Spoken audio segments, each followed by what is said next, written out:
What's the reason you're using salted water instead of putting salt No directly? reason, I forgot. I wanted to do it, sorry.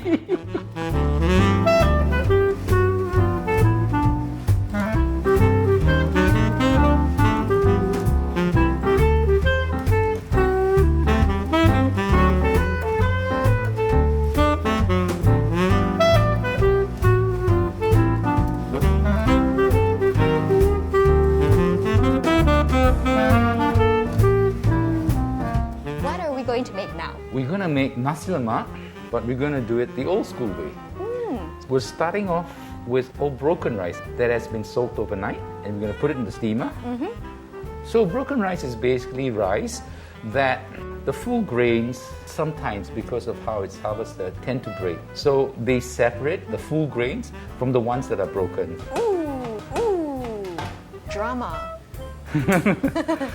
Okay, in the past they would use a cloth that's similar to this, and then fragrance-wise, it's just coconut, pandan, and lemongrass, and Yeah. that's what they would use. And then we're gonna cover this, and this is gonna steam for 45 minutes to an hour. So the thing about squeezing coconut is to not use a lot of strength. So it's slowly, patiently. What happens if you do? It releases oils, Oh, and you don't want I that. see. Now you don't want that, okay? Yeah. Later on when it's cooking, that's fine. What we're gonna do now is that we're gonna let the rice sit in the coconut milk till it absorbs all the coconut, and meanwhile what we'll do, we add a little bit of salt. What's the reason you're using salted water instead of putting salt No directly? reason, I forgot. I wanted to do it, sorry. So actually we were supposed to put the salt in the coconut. Yeah, in the coconut. The amount of water is just so minimal, it's not going to affect the flavor at all. Okay, I'm going to put this back now. So total cooking time is about an hour and a half to 2. So whilst the rice is cooking, we can squeeze the asam and then make the chili for that. Usually it's only dried chilies. And the reason for that as well is because it's easily kept. There wasn't any refrigeration, so fresh chilies were definitely out. Dried chilies, and then to flavor it, tamarind, sugar and salt, rather than lime. Tamarind again, you could keep it for a long time. And then fish. A lot of people tend to think that ikan bilis is the fish of choice. Wrong. It's not. At different times of the year, depending whether it was the rainy season, it was the dry season, there were different types of fish that we used. So in season, now, it's baby sea bream. So that's what we're using. And if you notice, I've cut it into half. Because 10 cents was what the cost was in the past. No way. No, it was 10 cents. That's what I paid. So, we had a boy, he was like 7, 8, 9 years old, and you ride the bicycle and, you go around the neighborhood shouting nasi lemak. And of course, certain days, that's what I wanted to eat, right? And it was also wrapped up in the banana leaf. Oh. Yeah. And only banana leaf, no paper. It was only banana leaf. Very eco-friendly. It was.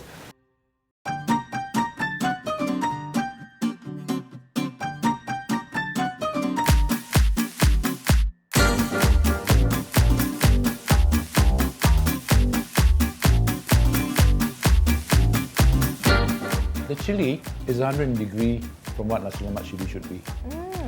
But it's not wrong. It's just not traditional. Yeah, it's just not traditional. It's definitely got belacan. It's got garlic. It's got ginger as well. And lime. Not so much. Tamarind, no lime.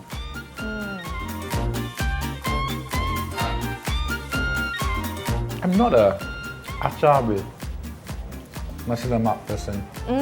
It overpowers. Yeah. Yeah, straight away. But now you eat it, the rice, right? It's achar in my mouth. Yeah.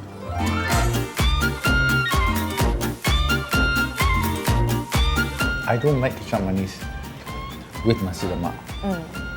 You feel the flavors don't go together. When the rice is really so rich, when you add sweetness to it, it just, it messes your taste buds. And it shouldn't be there. It really shouldn't be there. Ta-da! So this is going to be the simple nasi lemak. This is going to be the full-on nasi lemak. So Yeah. this So- we can get at your new restaurant, Yes, Rempapa. of This course. one As well. as well. So this one in the morning, this one right up to maybe about 3-4 o'clock or until it's sold out. I can already tell that the rice is different. Honestly, this does not taste like any nasi lemak I've had before. Yeah. This is the original taste. Yes. We've upgraded it a little bit in the sense that it's not only pandan leaf, there are other elements in it that give it its aroma. And for the sambal, we try and be friendly, but we try and stick to the old school way where it's more about acidity because of the richness of the nasi lemak. Ooh, the sambal is delicious. I Glad you really liked like it. it. I really like it. So Rempapa basically encompasses my culinary journey. From a very young age, what granddad or grandma used to cook, and then it was hawker food that I used to eat as well, and then progress to what I've done today as in new heritage. New heritage, I think, is probably a term that not many people are familiar with. So you have elements of Chinese, Malay, Indian, Peranakan, and Eurasian in a dish, right? To me, that's new heritage. Why? Because that's what Singapore is from the very beginning. That's who we were, right? So if I take elements of all the different flavors and I do a dish that looks new, but when you taste it, hey, this is actually very Singaporean. That, I think, is what I want the younger generation to be able to understand. And from there, I think, it will progress into eating a dish that's probably 120 years or older. And if the older generation come, I says, can you please come at breakfast, please? Because that's where we have the older nasi lemak.